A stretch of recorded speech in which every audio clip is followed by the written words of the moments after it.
clarify your business strategy. Clarify your business strategy. The reason that I'm making this video is because I have a process that I go through when I'm working with a client. I don't always disclose the process, but I always kind of have it in the back of my mind. And I thought what I'd do is I'd find a way of sharing it. And I'm really aware now, I think there's a boat coming up behind me. I don't know whether he's coming into shot or not, but I'm just going to stall for a minute because it's quite loud. Anyway, there are 12 steps in this business process. There could be 49 steps, but what I've done is I've distilled it down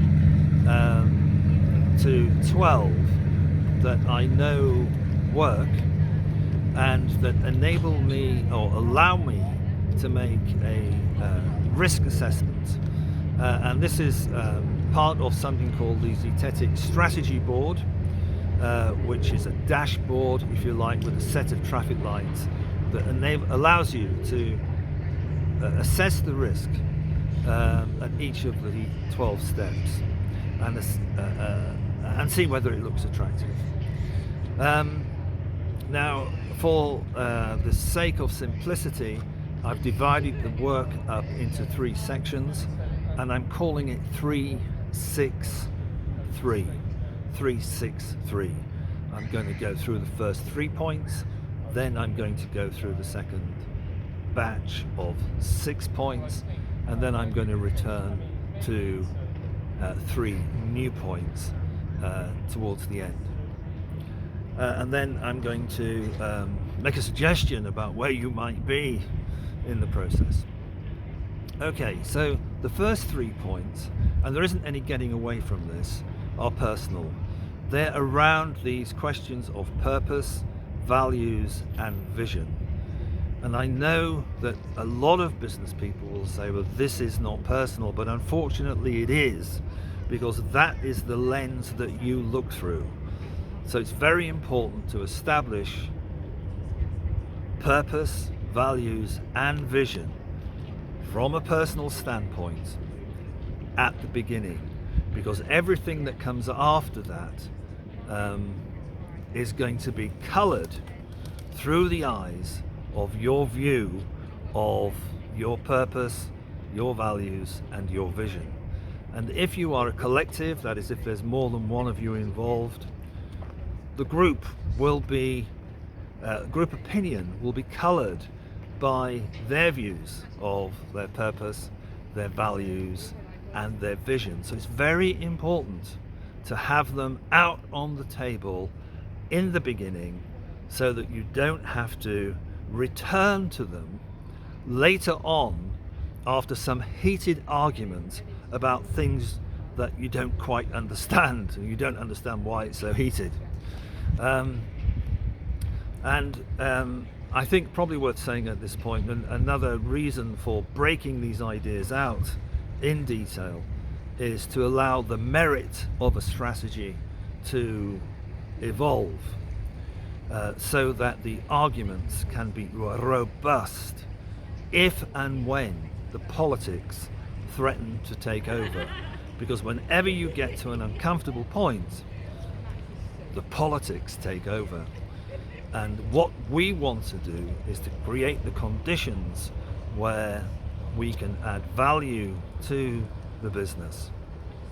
We are in the business of creating value, not necessarily agreeing with each other. So an in-depth analysis allows a more meritocratic approach.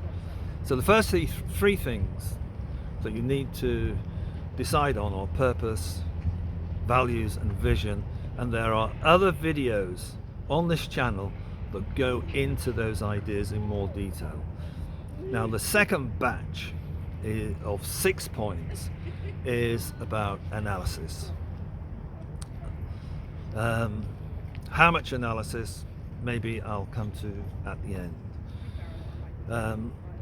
And it's, from my perspective, it's better if we take the larger view and then drill down, we take the macro view first, and then we work ourselves, we distill it down until we fall over a strategy, literally fall over it. So these models are in the public domain. First of all, we look at the society that we're in, the politics of that society, the technology of that society, the kind of changes that are happening. For example, we have biotechnology scares at the moment with viruses. We have big waves of technology affecting our society as a consequence, and there's also quite a swell of support for diversity and equality and cohesion. These are big waves, and you need to know about the big waves first, because they are going to influence everything that follows. After you've established what the big waves are, and we have our own model called STEEPLE, I won't go into that in detail here, you then want to look at the industry. Now, the purpose of looking at the industry is to establish the power and the profitability where it lies. So in your industry, there may well be people who are very powerful. What are they doing, and how are they generating profitability, and how will that affect you? There will also be other forces, so this is Porter's 5 forces, that will have a direct bearing upon your power and the level of profitability that you can achieve. So how powerful are the buyers? And there's just somebody walking past at the moment, so I'll just talk over that. So in the retail market, for example, in the UK and certainly in America, there are major retailers who affect manufacturers' profitability. So how powerful are they? Something to pay attention to at the moment is the supply chain. There have been massive changes as a result of COVID in the power resident in the supply chain. How does that affect your business?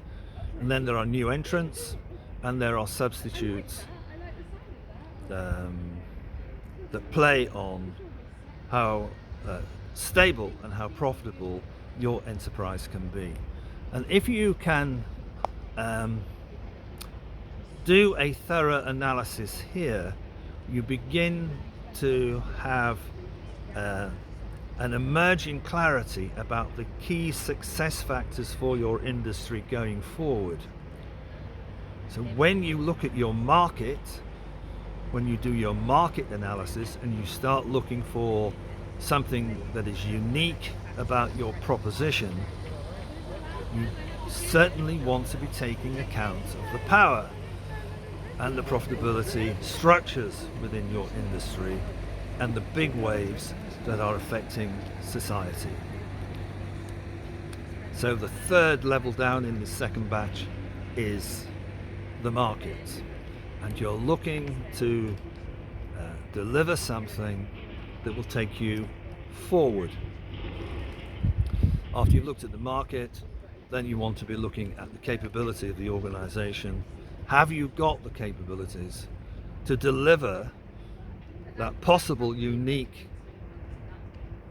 proposition to your customers? So are you using an existing capability, or are you developing a new capability? And if you're coming down from the top, you have a sense of what you should be doing.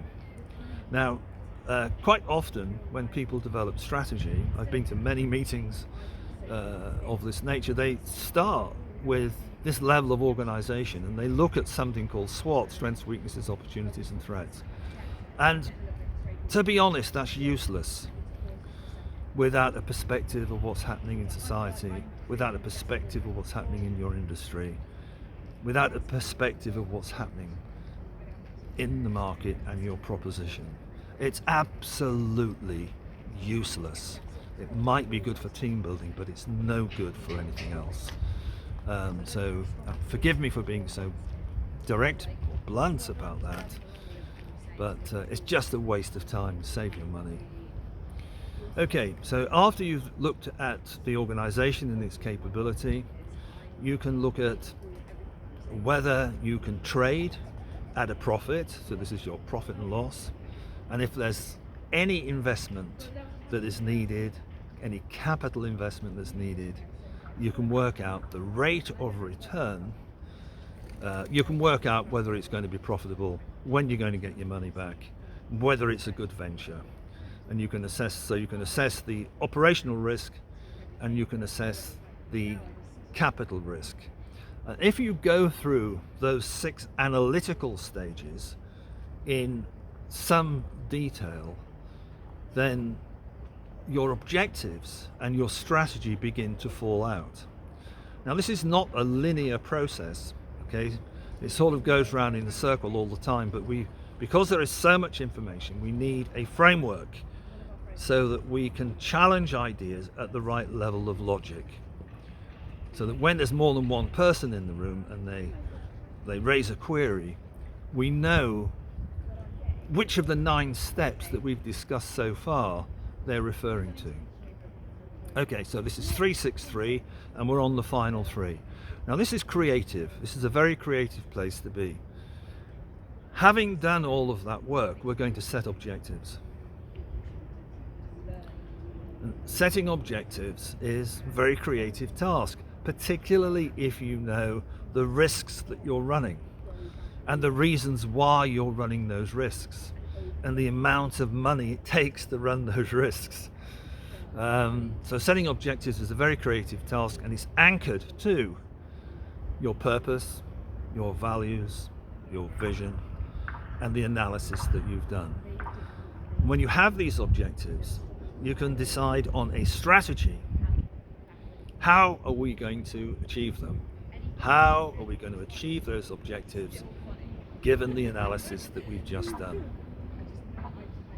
And once you have decided on your strategy, the final step is to turn that strategy into a story, because everybody likes a love story, a war story, difficulty into triumph story, from rags to riches story. They can identify with it very quickly and they know what they're doing. Okay, so I've quickly run through 12 steps. It's taken you from some internal perspectives that you may have, the lens that you're looking through. It's looked at the research and the hard numbers from lots of different levels of logic as we've gone down through it. We're able to assess whether the risk is worth it. So are the traffic lights green? Are they amber?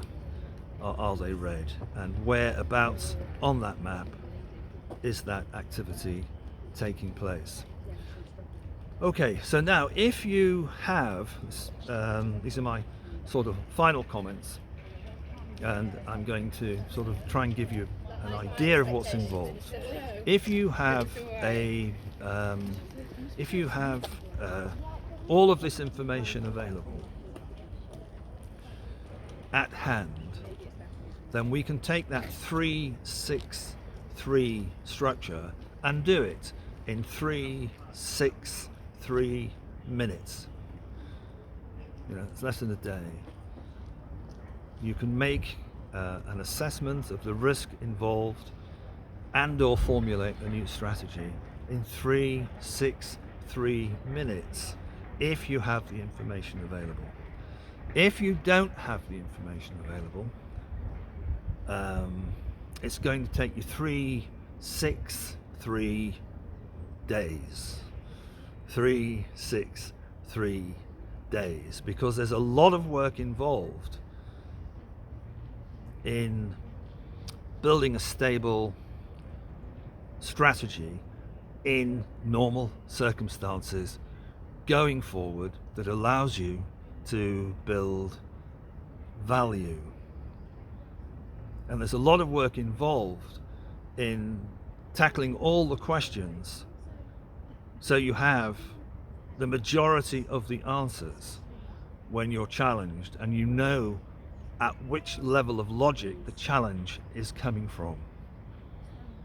So I think that is about it. It's called Clarify Your Business Strategy. There's 3 internal steps, 6 analytical steps, and 3 creative steps. And all of this is designed to give you an organization that will build value for yourself and your customers.